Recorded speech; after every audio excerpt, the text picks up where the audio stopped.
Hello and welcome to the Shea Homes Spacebuilder demonstration video and tutorial. Today I'm going to be showing you one of the coolest new features on our website, the Shea Homes Spacebuilder application.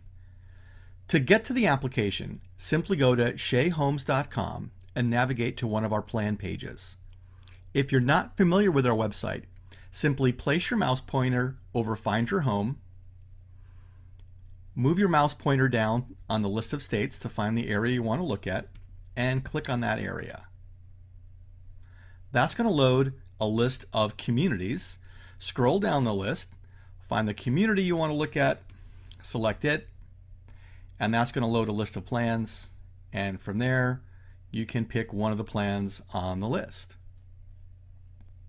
Once you're on the plan page, you'll notice a large button with a green background that says Explore this floor plan. Click on that to launch the Spacebuilder application. Now, through the magic of video editing, the application has loaded for me. In reality, it takes about 5 to 10 seconds for it to load. Please give it some time, it will be worth the wait.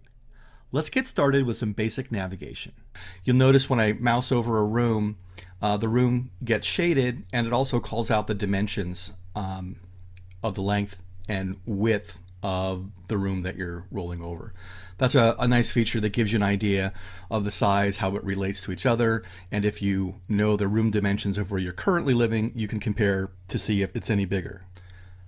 The next thing you'll notice is that if you double click on a room, it pops up a little menu that you can click on Fit to View, and that will zoom you in to a closer view of that room. You can also drag, so I'm clicking and holding and then I'm dragging the floor plan if I want to look at different parts of it. And then if I double click again, I can reset my view and zoom back out. The other thing you'll notice is that there are hotspots. That's these exclamation points in some of the rooms. So again, if I double click on that room, it's going to show me additional information. And in this case, the garage has a 2-foot garage extension option. And I'm not sure if you noticed, but as I move my pointer over the option name, it's actually changing the floor plan below. And then if I click that to check the checkbox, it's going to make that permanent. Now when I close this window, that option is going to stay on the floor plan. So I've added that option to my floor plan. Let me zoom in so you can get a better view of it. So in addition to things like options that move walls and change the dimensions of rooms, there's also other features and gallery items that you can view on the floor plan. An example of a feature here in the watch room is the 46-inch flat panel TV. So I can click on that and take a closer look at the item that I'm viewing.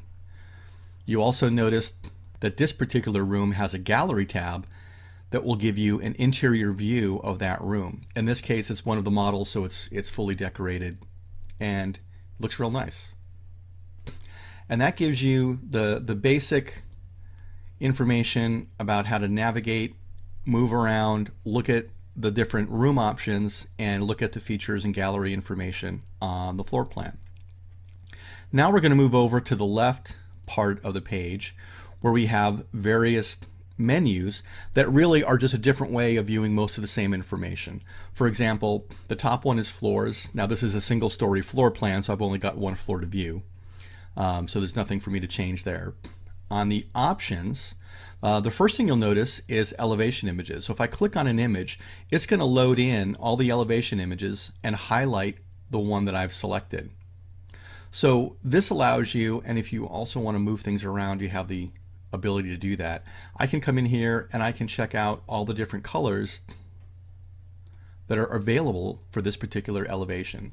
So I can pick out the color combination that I like most and save that. I'm going to go ahead and close that. The other thing you can do on options is you can flip the floor plan.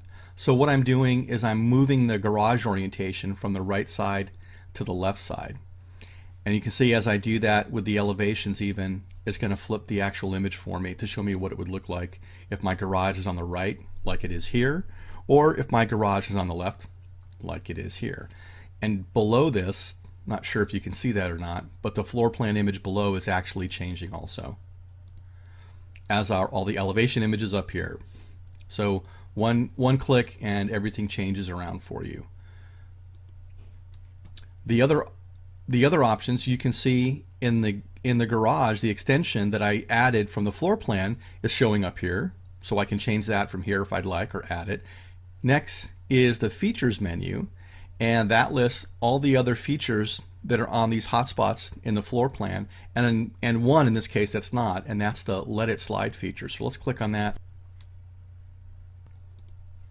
And if I look at some of the other rooms, I see the solo tube that we already added as an option. This gives me some more information and gives me a nice view of what that looks like and how it works.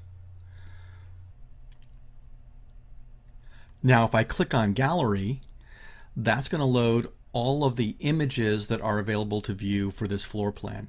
So for example, we've already looked at this image. That was the washroom image. And we can also see there's one of the bathroom, or splash as we like to call it. And then finally cook.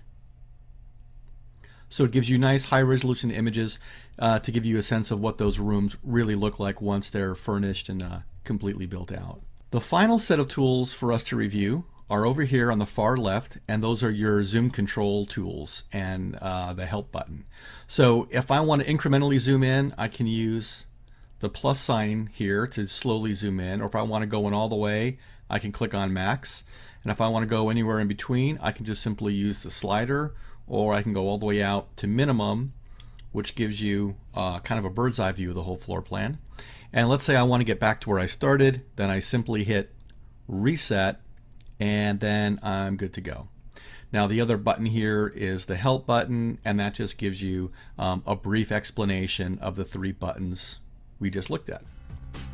And for the basic floor plan functionality, that's about it. In part 2, we're going to explore the Space Planner tool, and we're going to bring floor plan exploration and space building to a whole new level.